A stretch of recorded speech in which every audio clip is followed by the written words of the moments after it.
Hi all, and welcome to another Balatro tutorial. Today, we're covering deck manipulation, a topic that I've gotten quite a few questions about in my comment sections. Shaping and modifying your deck to fit your needs is a core mechanic of Balatro. Often, it is required to win runs and is a must for those of you looking to get high scores. So, to help explain the tactic of deck manipulation, we're going to first go over the different ways to change your deck. We are then going to go through a run where we use these varying methods to shape a deck, while at the same time talking through strategy when it comes to deck building, how to add cards, when to thin out cards, and what you should be doing. The first way to manipulate your deck is tarot cards. This is the first and easiest way really to help shape and build your deck. While cards like Empress and Magician add some solid enhancements to your cards, we're going to focus on what I like to call the big two. The first is Death, the best tarot card in the game. Death allows you to take one card and turn it into another. This is an incredible tarot card to get when you are attempting to create many versions of one card and unlock a thing like the Flush 5. The next big card to know is Strength, allowing you to increase the rank of 2 cards by 1 rank. This is a quick way to build several of any one rank, as you can turn 4 queens into an additional 4 kings with just 2 strength cards. There are other important tarot cards like the Fool, which allows you to create a copy of your last used tarot card, an easy way to get another death. And a card I really want to focus on is the Chariot, as this allows you to create steel cards. Steel cards are some of the most powerful in the game. While glass is great for high score runs, steels never break, and you don't have to play them to see their incredible effects, as a 1.5 molt triggers in your hand. This is something we'll talk about more when we get into strategy. The next way to shape your deck is Spectral Cards. The most straightforward of these is Cryptid, which allows you to make 2 copies of any one card. This is hands down the most powerful consumable card in the game. It allows you to rapidly build up one specific powerful card. Other Spectral cards like Grim, Familiar, and Incantation all create enhanced cards, Grim creating 2 aces, Familiar creating 3 face cards, and Incantation creating 4 enhanced number cards. All of these do randomly destroy one card and allow for little control in what is created. However, they can be powerful nonetheless, especially Grim since you know it is creating 2 ace cards. Sigil, which allows you to convert all cards into 1 suit at no cost, and Ouija, which allows you to create and turn all cards in your hand into a random rank at the cost of 1 hand size, are both extremely viable and can be great spectral cards to get early on, letting the random outcome determine the direction of your run to follow.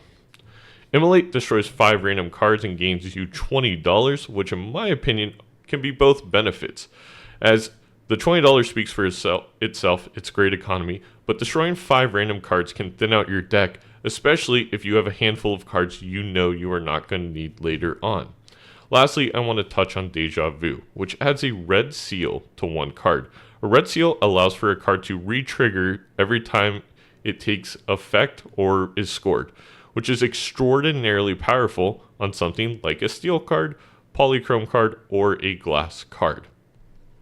The third way to manipulate your deck is via booster packs and buying cards from the shop if you have used the magic trick voucher. Standard and mega booster packs are probably one of the more inefficient ways to add cards, as the cards in the packs are completely random. However, it can still be useful and valuable as long as you have the economy to search for those specific cards that you really want to add. The final way to shape your deck is by using certain jokers. DNA, for example, allows you to copy the hand played if it is a single card, which is extraordinarily powerful. It allows you to use one hand to receive half the effect of a cryptid if we really look at it and break it down simply. Another joker that is great at deck manipulation is Trading Card, which allows you to use your first discard to destroy one card and gain $3. This often has a twofold effect of helping your economy and thinning out your deck, getting rid of those cards you are not going to use. Of course, this does cost a discard. However, if you can spare that discard, Trading Card is a very powerful joker.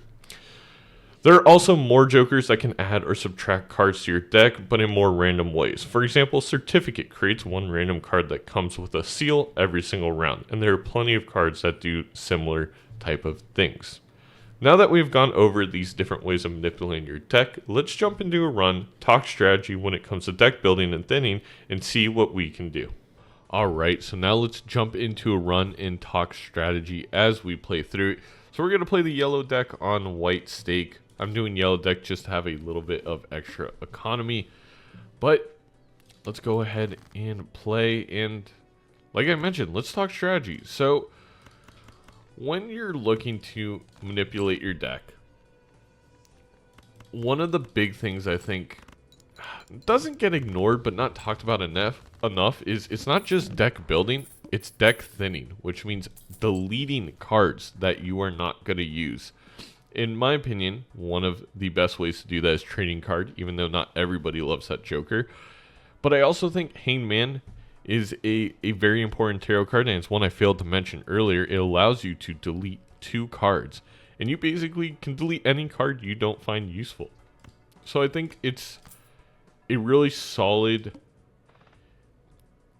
foundation for deck building is deck thinning. And you know, if you get your deck from 52 down to 30 and you're already making tons of, let's say we'll go after kings in this run, tons of kings, and it becomes 50% of your deck, you know, all of a sudden I only have to make 15 kings to make it 50%. I don't have to make 26 kings.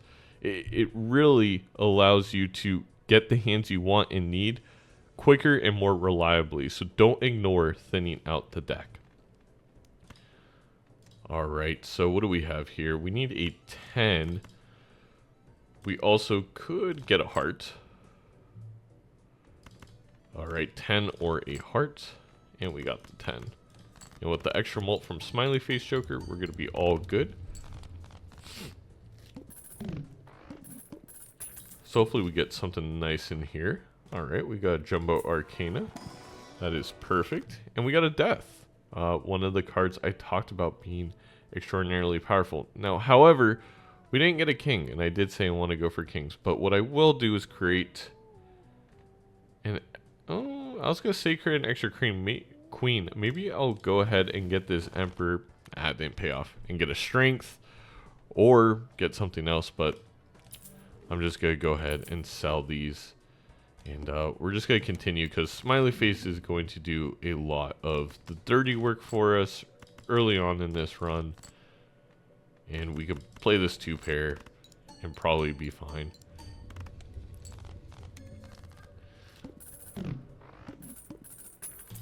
Alright, cash out the $12. We got 2 more Arcana packs. We also got the Crystal Ball, which is a fantastic voucher to allow for another consumable slot. And we'll go ahead and cash these in. Nothing here that allows for too much deck manipulation. Would have been great if we could have got these kings when we got that Death. But I'll go ahead and add Empress to them. A little bit of extra mult never hurts. Here we have a bunch of different varieties. I'll go ahead and use a Judgment just to add a quick Joker. Decent economy Joker, nothing special. I'll reroll once. We'll grab Even Steven just to get extra mult if we need. Probably not worth it if we're min-maxing, but for the sake of the video, I'll go ahead and open up this Spectral pack. And we did get Incantation. We don't want to be adding more number cards. In fact, we already talked about, you know, we have Smiley Face. We're trying to build out our kings. So instead, I'll go ahead and Aura and Ace. We'll go ahead and play the big blind. We'll hopefully be able to discard some 7s to make a little extra money. That doesn't look like we're going to be able to. In fact, doesn't even look like we'll be able to get the flush. There we go. I always say if you complain enough, the game will reward you. Which is a terrible motto. Don't be miserable. Have fun. Play the game. Alright, a Mega Arcana pack. This hopefully will have some really nice things in it. Not great. What I will do is create all of these into heart cards. I think we'll go for Kings of Hearts. That's really my lucky go-to card. And we'll create 2 planets. We'll make our flushes a little bit better. And we'll go ahead and make 4 of a kinds better. Alright, we'll go ahead to the next round. First hand face down. Not ideal. Let's see if there's any 8s in here. Yeah, there was. That's always nice. We'll discard all that. And we'll even discard all this. So, this has to be a full house. It doesn't matter if this is a king or a queen. We know for a fact it's a full house. We have smiley face, we should be good. And we absolutely were great. So an extra $10. Another Arcana pack to help manipulate our deck. Beautiful. We got the strength. We can make 2 more Kings of Hearts. And now we're really going. 6 kings. Feeling a lot better about showcasing exactly what I want to showcase in this video. Raised Fist could be nice. I think we'll be fine. We get 2,800. It's a nice little full house here, but alright, we'll play the full house with the 7s and 10s. Considering we still have even Steven. Oh, we want to get rid of 10s for money. I don't play with mail-in rebate very often, but it's an important thing, and I noted this in my How to Win Balatro runs video. Read your jokers, read the boss blinds. It's something I constantly forget to do. But here we go, our first 4 of a kind of kings, and it's given us 6,000 points. Cash in on that $7, and again, another Arcana pack. You want to just be feeding Arcana packs, honestly. If you're really looking to manipulate your deck, we got a Death, one of the absolute best options. And I know I mentioned standard packs are not very worth it, only if you have the economy. And I'm going to take my advice. I almost bought it because it's just fun to open packs. There's a reason trading cards are so popular. But yeah. Alright, we have a King of Heart here. Let's go ahead and death that 4 into a king. And the reason I chose the 4 is it's very far away from a king. So we just saw how death can easily turn queens into kings. Over the course of a long run, you could easily turn a 10 all the way into a king via a lot of strengths. But a 4 is much too far away. Use those when you're death or you're hangmanning to thin out your deck, or again, make more of the card you're going for. We'll go ahead and just boost both of these in case they come up, and we'll go ahead and play our level 2 full house. Not too many points because we didn't hit even Steven or the face card Joker too much, so we'll go ahead and fish here a bit. Still have 4 kings left in the deck. And there we go. Well, we have a 4 of a kind of 10s. We'll play that with even Steven. Should be enough points. It is. We're about at the point of the game where we probably need another good Joker to make sure our runs can continue. I'm going to go ahead and re-roll. We didn't quite get it, but we did get a Chariot. And this is going to actually give me a good opportunity to speak to steel cards.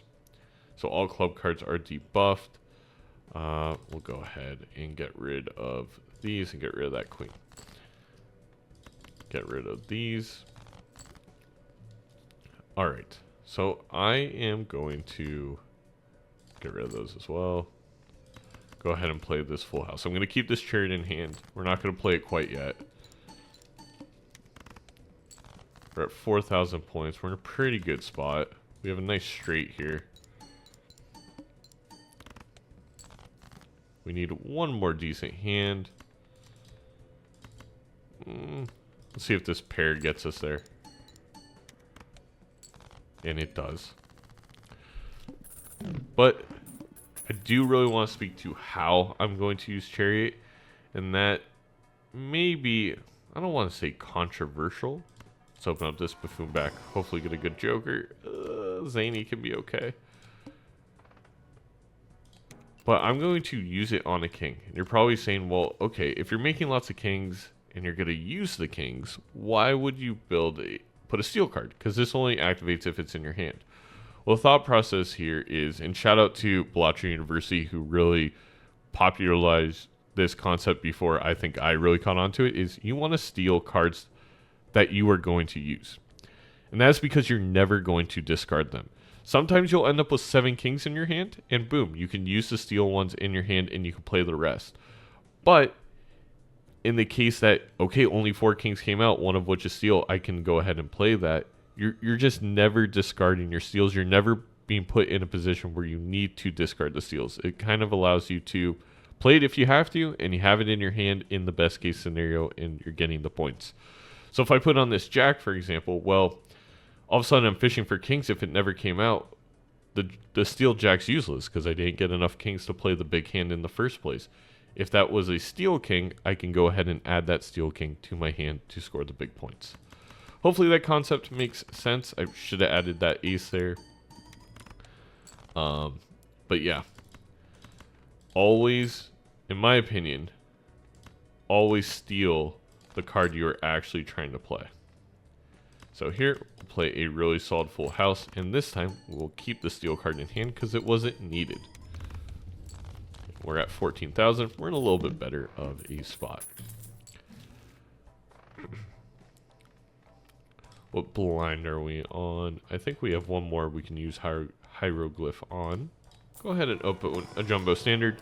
Said not to, and this is why. None of these cards are useful to what we're doing. So it was basically a waste of $6.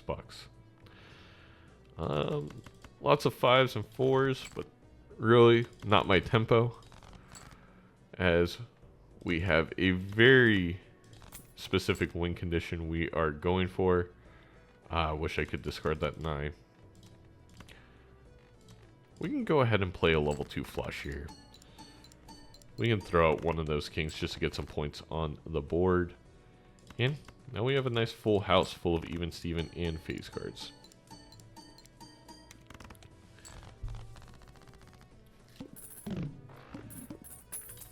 So another $8. Bloodstone, welcome to the club. That is fantastic for what we're going for, because in an ideal world we want the flush 5 of kings. And you know, Bloodstone will be triggering quite a bit if we're able to do that. Now here, this is exactly what I was talking about previously with Immolate. Nothing here I really care about being deleted. Ideally not my queen, because I can shrink that later. But sure, give me $20 and thin out my deck. That is beautiful. And the queen stayed, so that was absolutely best case scenario. We're going to go ahead and grab the Mars here as we're looking to play more 4 of a kinds. And let's go back. Let's go back and ante, give us some more breathing room to do some more deck manipulation. Now, I keep calling it deck manipulation. I mean, the literal category of the game we're playing is a deck building game. It's deck building. But again, that concept, that word, sometimes I think confuses a few people, as you just want to add to your deck. It's not about adding, it's about shaping the probabilities in your favor. And again, more kings, less of everything else, shapes the probabilities very much in our favor. How many 6s do we have left? We have all 4. I am tempted to get rid of even Steven for 6 cents to hopefully build a couple spectral cards, and then I could delete him sell him for $3, which would be very nice. A first hand of round, so it needs to be the first hand of a round. We have a 4 of a kind here. It's absolutely going to be enough. There we go. We're going to play that 6. Not a spectral card we wanted, but that's okay. So right here, you may be asking, Zaino, why aren't you playing the 5 of a kind? And I'll tell you why. I only want the flush 5. I don't want the 5 of a kind. Because if I get 5 of a kind, I'm going to have the 5 of a kind planet cards start showing up in packs when I'm only really interested in the flush 5, the Ares card. So the idea here is never to trigger the thing in the game that allows me to even get planet X's and take up spots, because I don't need it. I want to go for a flush 5. I want to go for the full, 9 yards if I'm doing this, and not allow Planet X to kind of take up spots in the shop or in booster packs and whatnot. And we really don't need it, at least at this point in the game. There may come a time where it's like, oh, the run's on the line. We have to do it, but not right now.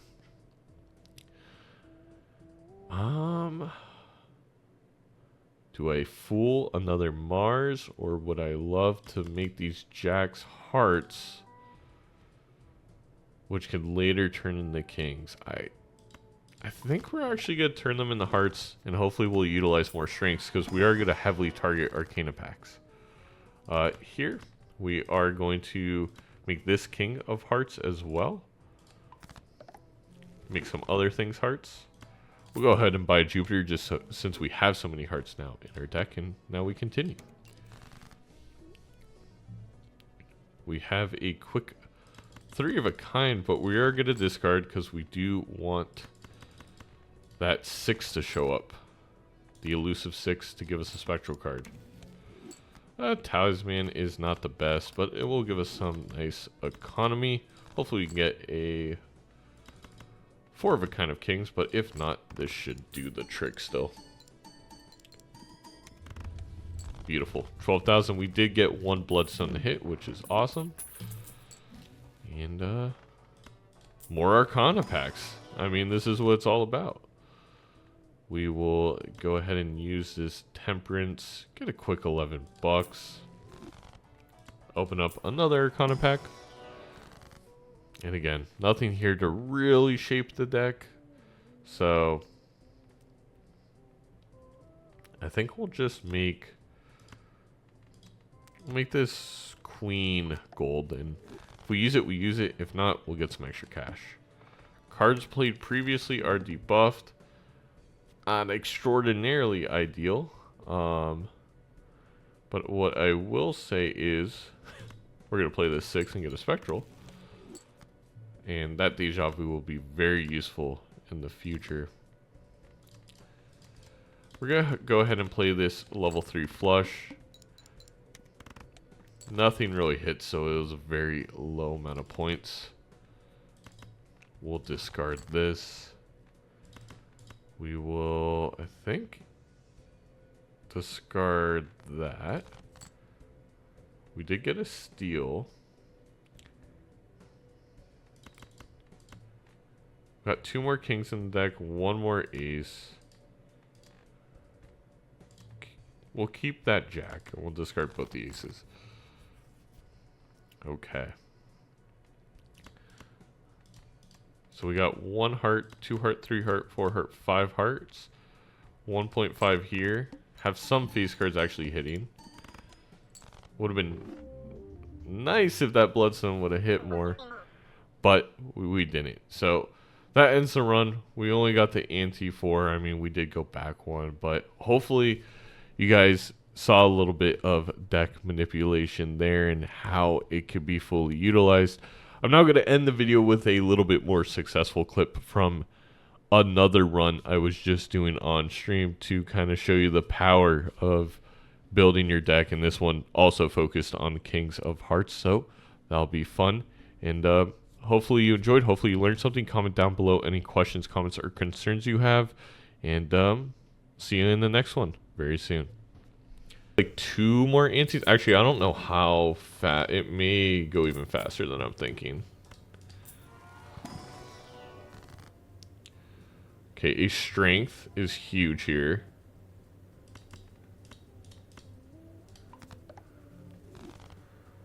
I will use this to build a strength.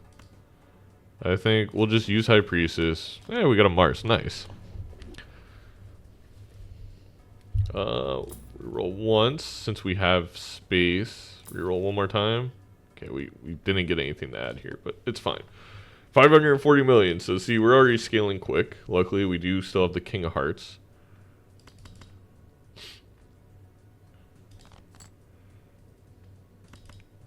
We're going to... I'm going to save this strength for the Queen, Red Seal. There's something in here. This one.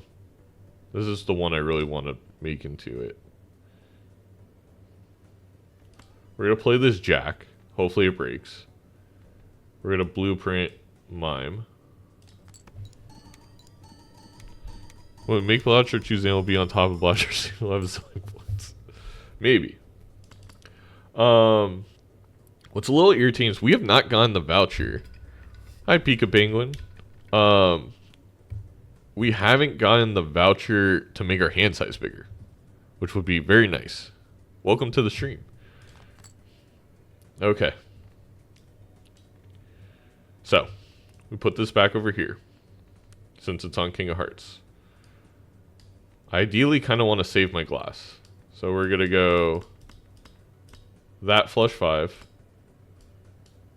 We're keeping... Oh, no. We can use this one. Put that first.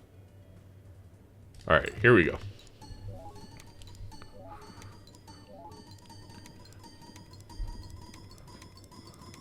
I'm glad you joined the tier list. You're in the minority. I'm just kidding.